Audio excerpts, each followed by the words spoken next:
What is a calorie? We encounter and ingest them every day. But what does it mean to eat a calorie? When we talk about eating and exercise, we often talk in terms of calories. Menus at chain restaurants quote the number of calories in every dish. Treadmills tell you the number of calories burned. Dieters count calories religiously at each meal. Other people joyfully declare that calories don't count on the weekend. But what exactly is a calorie?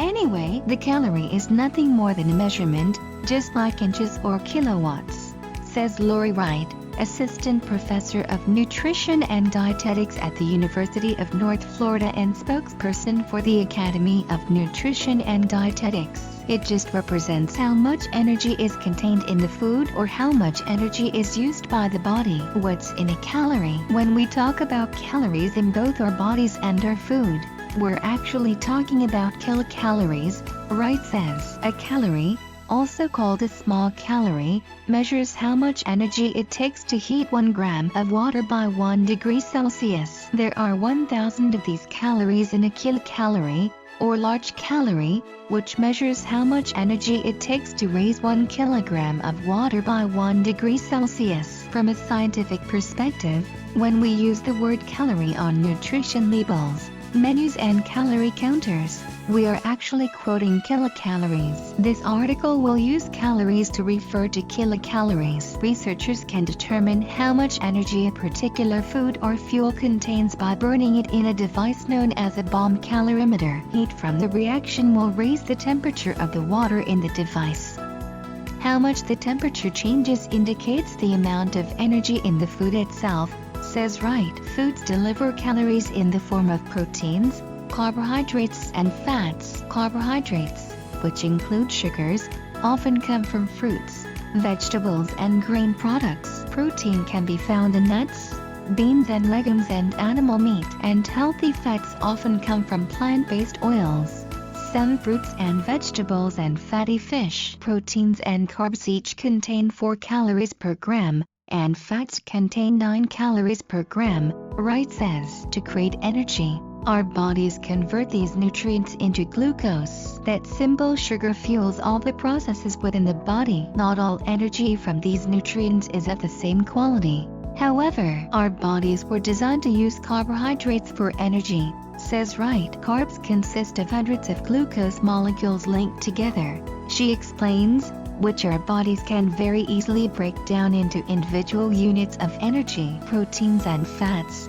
on the other hand, have to be converted into glucose. That makes them less efficient for the body. Wright likens the human body to a high-end car engine. An expensive automobile is often designed to run on premium gas, which contains a higher level of octane. If you put regular gas in the tank, the engine will still run but not nearly as well. It's the same with our bodies. The engine runs smoothly on carbohydrates, not quite as well on proteins, and much worse on fats. That's why Wright says she and many other nutrition experts are not fans of keto diets. Those ketones are alternate energy, so it's almost like putting leaded gasoline in your engine, she says. Proteins and fats have other uses in the body beyond providing energy, Wright says. Proteins, for example, are great for building muscle or antibodies to prevent sickness. Healthy fats such as omega-3 fatty acids and monounsaturated fatty acids help your body absorb vitamins and reduce the risk of heart disease and type 2 diabetes,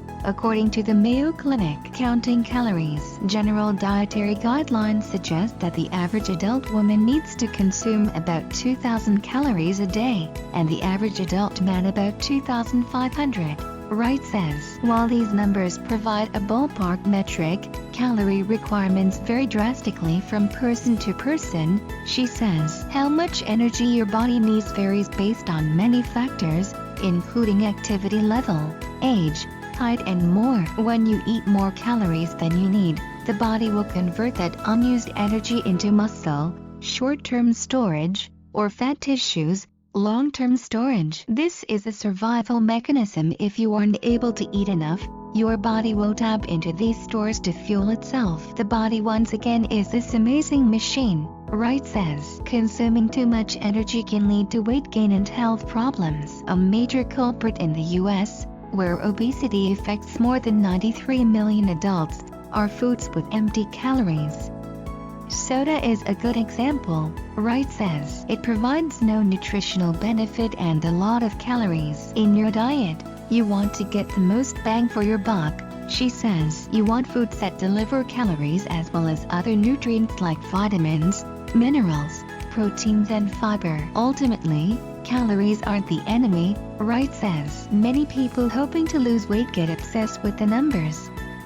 But, really, you should be thinking about calories in terms of your individualized energy needs, she says. Whether you're counting calories or ignoring them, those numbers are just a measure of energy. Making the most of that energy is up to you.